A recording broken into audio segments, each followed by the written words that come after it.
Okay guys, just wanted to make another video real quick for you. Just got on my niche gold X-ring chain. Now the X-rings are actually better than O-rings. It's supposed to give you less friction.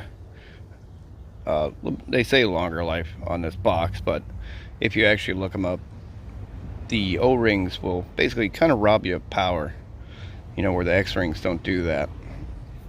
But so far it seems to be pretty good quality chain compared to the stock one on the hellcat. You know, here it is right here. Looks to be pretty decent.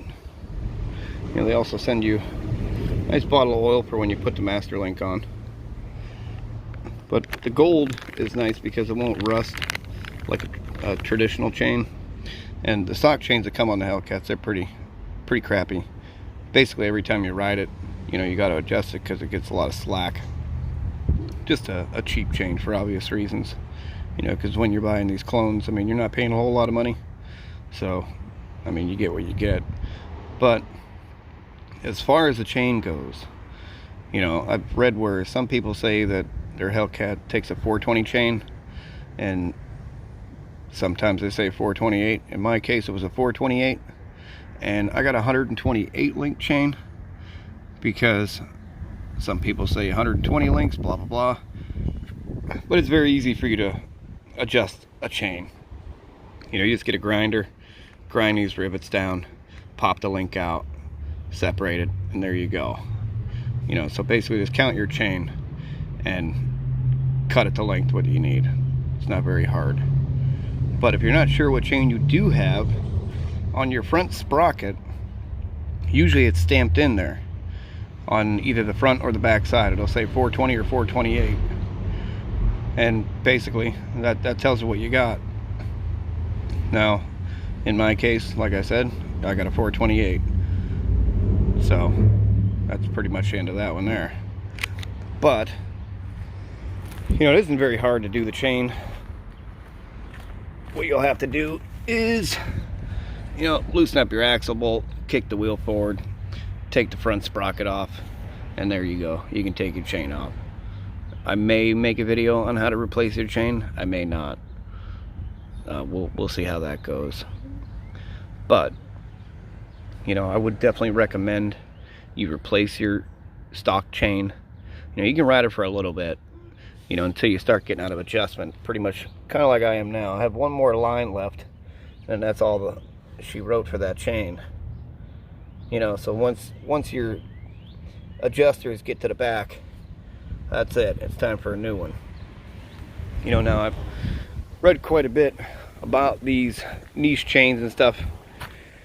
You know, and comparatively to like a DID chain that is also X-ring, you know, a DID is like between $70 to $100. You know, and this one here was only 40 bucks off of Amazon. You know, but like I said, make sure you order the right chain. You got to check and see what you got, whether you got a 420 or a 428, you know, and then go from there. But once I know more about how many links this actually is, I will put an update down in the description. But for now, I'm gonna say 120. You know, but these don't even come in 120 links anyways, so you're gonna have to cut these to fit no matter what, which it's not an issue. I mean, a lot of times that's how it goes. You know, I mean, especially when you're saving 30-40 bucks, you know, as long as you got the stuff to do it, shouldn't be a problem. You know, really all you need is what I use is just an angle grinder with a cutoff wheel, you know, and then grind these rivets flush with the link, and get a little screwdriver, pop it, flip it over, pop it out. And then what I'll usually do too is I'll save the extra that I cut off, because you never know, you know, it doesn't hurt to hang on to that kind of stuff. But that's pretty much about it for now. You know, I'll actually let you know how this chain actually does in comparison to the stock one, which I already know it's going to be better. You know, I mean, one, it's going to be a lot nicer because it isn't going to rust, which, you know, that chain maintenance is key too. You know, you want to make sure your chain's clean, you know, make sure it's lubricated. And then if you do take it off, you know, you definitely want to clean it real good with like a degreaser, you can go to like the dollar store or Dollar General. They have that, I think it's Awesome. Pretty sure it's Awesome in a bottle. It's like $1 or $2, you know, and you can clean it up pretty good with that. You know, get a toothbrush, bottle of Awesome, just soak it down, scrub it with a toothbrush, good to go. And what I use to lube my chains, I actually use gear oil. You know, 80-90 weight, 75-90, straight 90, straight 80, whatever you want, really doesn't matter. But gear oil is a really good lubricant. You know, yeah, they have all that chain stuff that you can spray on there in a can, and you know, it's okay, but in my opinion, nothing beats actual oil, especially gear oil, because it's nice and thick.